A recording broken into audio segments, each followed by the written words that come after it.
আসসালামু আলাইকুম। বর্তমানে ইউটিউবে Malaysia visa, calling visa, medical এবং আটকে পড়া যাত্রীদের নিয়ে অনেক ভিডিও প্রকাশিত হচ্ছে।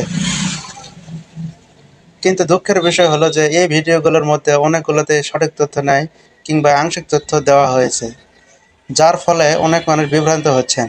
আজ আমি সরকারের তথ্য, অভিবাসন অফিসিয়াল নোটিশ এবং ইমিগ্রেশনের অফিসিয়াল নোটিশ এবং বাস্তব অভিজ্ঞতার ভিত্তিতে সঠিক তথ্য তুলে ধরার চেষ্টা করব। আসুন শুরু করি। প্রথম ভিডিওতে বলা হয়েছে যাদের মেডিকেল, কলিং পেপার, ই ভিসা এবং টিকিট রয়েছে তারাই যেতে পারবেন। এই কথাটি আংশিক সত্য, কিন্তু মূলত এই বিষয় নির্ভর করে আপনার কোম্পানির ডকুমেন্ট ভ্যালিডেশন এবং মালয়েশিয়ান ইমিগ্রেশন সিস্টেমের সর্বশেষ সিদ্ধান্তের উপর। অনেকে ই ভিসা থাকলেও কোম্পানির কোটা বাতিল হয়ে যেতে পারে, তখন যাওয়া সম্ভব হয় না। তাই শুধু ডকুমেন্ট থাকা যথেষ্ট নয়, কোম্পানির রিক্রুটমেন্ট লিস্টে আপনার নাম আছে কিনা সেটা যাচাই করতে হবে। দ্বিতীয় ভিডিওতে বলা হয়েছে যে মার্চের পর থেকে কলিং ভিসা চালু হবে।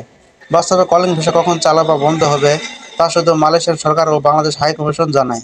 ইউটিউবে অনুমান ভিত্তিক কথা শুনে সিদ্ধান্ত নেওয়া বিপজ্জনক। এছাড়াও স্পন্সর এর নামে কেউ যদি বলে অন্যভাবে যাওয়া সম্ভব, তারা প্রতারণা করতে পারে। বৈধ স্পন্সরশিপ কোম্পানির সরাসরি অনুমোদন ছাড়া সম্ভব নয়।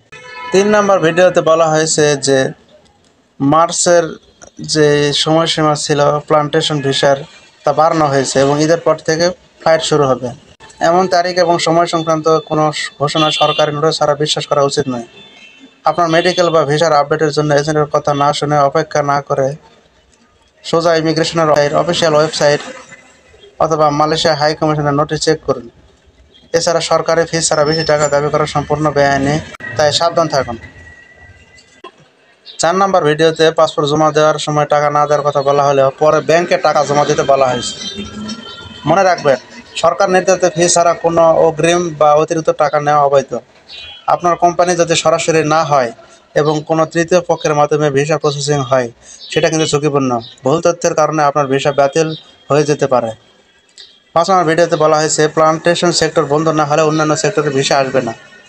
এটা একবারে সঠিক নয়। বিভিন্ন সেক্টরের ভিসা ইস্যু হয় সম্পূর্ণ আলাদা নীতির ভিত্তিতে। সকল সেক্টরের নিয়োগ প্রক্রিয়া কোম্পানি এবং সরকারের সিদ্ধান্তের উপর নির্ভর করে, ইউটিউব ভিডিও বা অনুমান ভিত্তিক গল্পের উপর নয়। তো সম্মানিত দর্শক, আপনারা মালয়েশিয়া আসার আগে অবশ্যই এই বিষয়গুলো নিয়ে চিন্তা ভাবনা করবেন।